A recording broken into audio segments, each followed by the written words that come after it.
नमस्कार, मी अनिल उदय. Divya Belgaum Chandgad live news म्हणजेच DBC live न्यूजमध्ये आपणा सर्वांचे स्वागत करत आहे.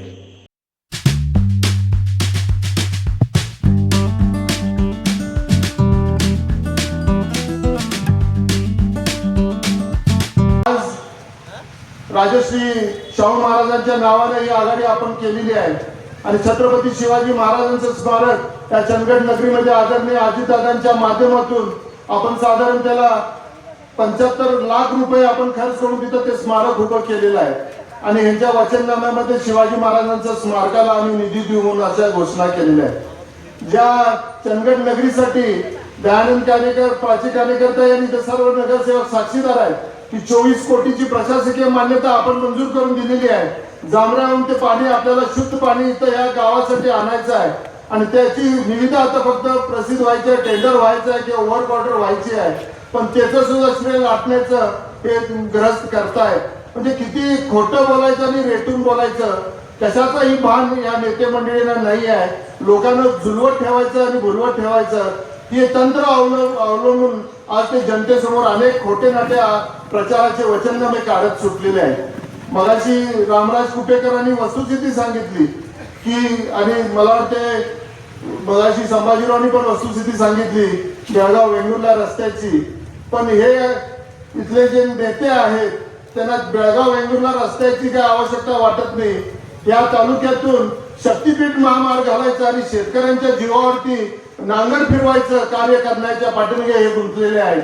याचा विचार मला वाटते सुज्ञ जनतेने करावा आणि माझी इथं नामदार हसन मुश्रीफ साहेबांना पण विनंती आहे की हा जो शक्तीपीठ महामार्ग आहे त्यासाठी लागणारी जी काय निधी आहे साधारण 56,000 कोटीची ते जर त्या सर्वसामान्य या मतदारसंघातल्या नव्हे तर महाराष्ट्राच्या जनतेला आपण कर्जमाफी दिला तर शेतकरी तुम्हाला खांद्यावर घेऊन नाचतील आणि त्यांचं जे काय आयुष्याचं जे काय त्यांच्या डोक्यावर झालेलं कर्ज आहे ते निघून जाईल. तर ह्या दृष्टिकोनातून सुद्धा मला वाटतं महायुती सरकारनं त्या बाबतीत विचार करणं ही काळाची गरज आहे. आज अनेक गोष्टी बोलल्या जातात, आम्ही रोजगार उपलब्ध करून देऊ, आम्ही उद्योगधंदे आणू. 1972 साली स्वर्गीय नरसिंहराव पाटील साहेबांनी या तालुक्यामध्ये दौलत शेतकरी सहकारी साखर कारखाना निर्माण केला आणि त्यावेळीपासून या तालुक्यामध्ये औद्योगिकरण सुरू झालं. अलकर्णीची MIDC असेल, आजऱ्याची MIDC असेल त्यावेळेला मंजूर करून घेतली. स्वर्गीय बाबासाहेब कुपेकरांनी गडिंग्लजची MIDC मंजूर करून घेतली आणि अनेक ठिकाणी आज शिनोळीला आपण MIDC आहे जी खासगी आहे तिथं आपण ग्रॅन्युलेटेड फर्टिलायझर प्लांट तिथं निर्माण केला.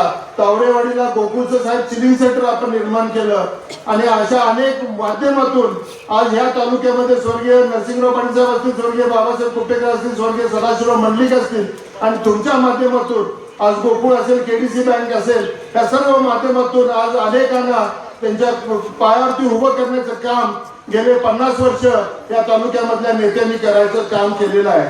आणि आज दिव्य स्वप्न दाखवली जातात की आम्ही काय लॉजिस्टिक्स आणणार आहे, आम्ही काय पर्यटनाचा विकास करणार आहे. हे पर्यटनाची विकास करण्याच्या नावाखाली इथं जी काय बार संस्कृती चालू केलेली आहे आज मटका आणि सुद्धा रासवसपणे केला जातो. आज तरुण पिढीच्या हातात हशीश, गांजा आणि गुटखा असल्या गोष्टीचं सेवन या सगळ्या गोष्टी केल्या जातात. वाहन मार्गाने मिळवलेला पैसा कमवून ही मंडळी आज या तरुण पिढीला बिघडवण्याचं काम करतायत. ह्याचा विचार या सुज्ञ तालुक्यातल्या जनता करणार आहे की नाही, या चंदगड नगरीतली जनता करणार आहे की नाही ह्याचा विचार तुम्ही केला पाहिजे. कृपा करून कुठल्याही पैशाच्या आमिषाला बळी न पडता मला वाटते निर्भीडपणे तुम्ही कुठल्याही गोष्टीच्या दहशतीला, कुठल्याही गोष्टीच्या भयभीत न बाळगता मला वाटतं तुम्ही सर्वांनी या निवडणुकीला समोर जाणं ही काळाची गरज आहे.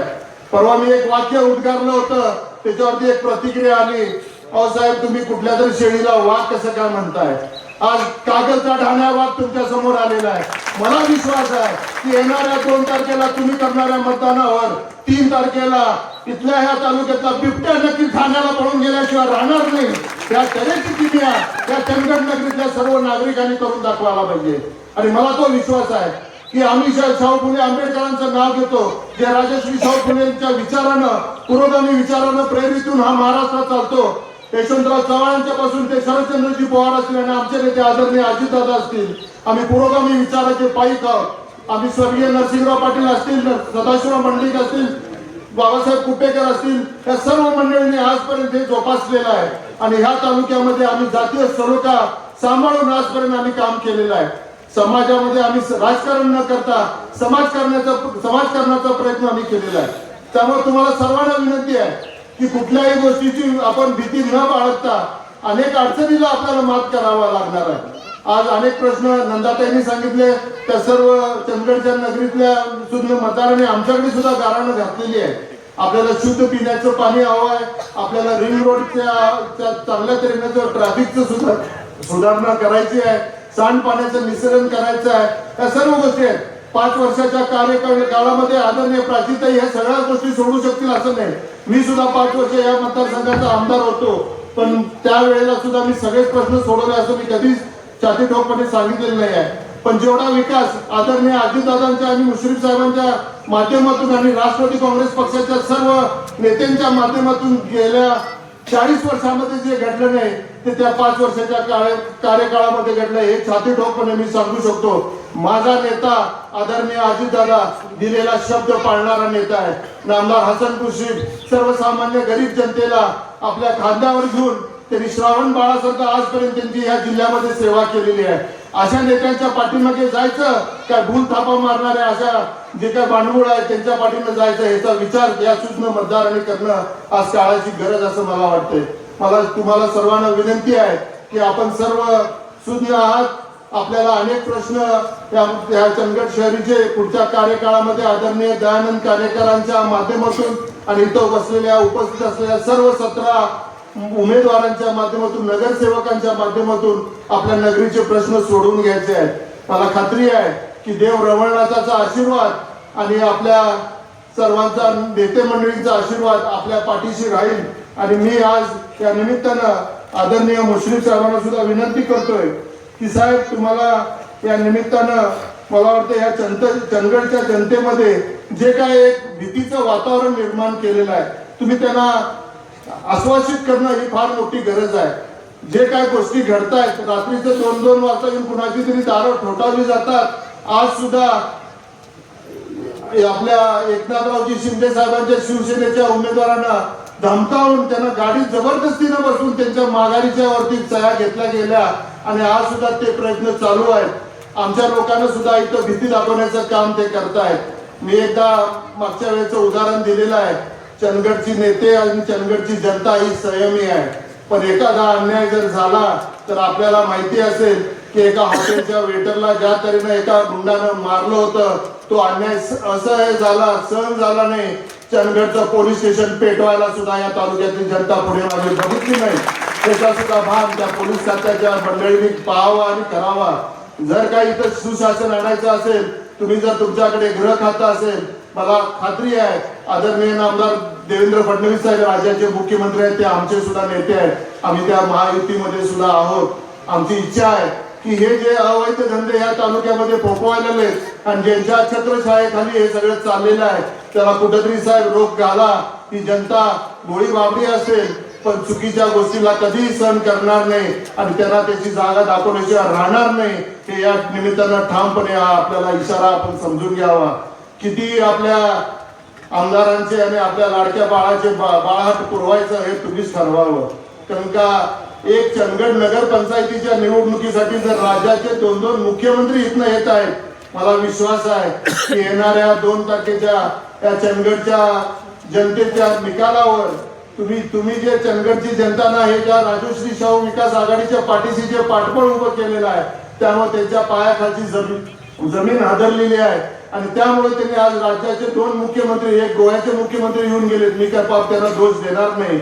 आचारसंहितेचा भंग सुद्धा ते करून गेले पण आम्ही त्यांच्यावरती कुठला गुन्हा घातला नाही.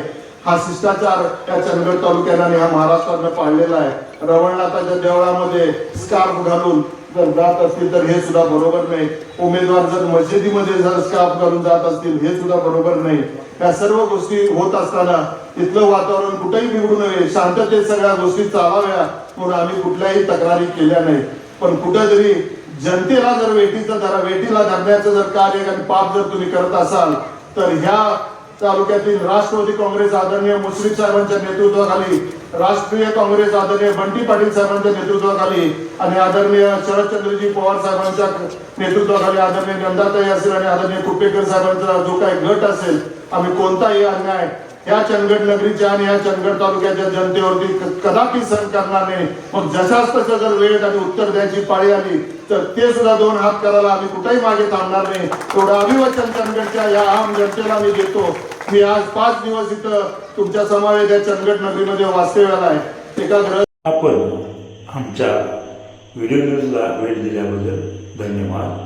आमच्या चॅनलला लाईक करा, सबस्क्राईब करा आणि शेअर करा. धन्यवाद.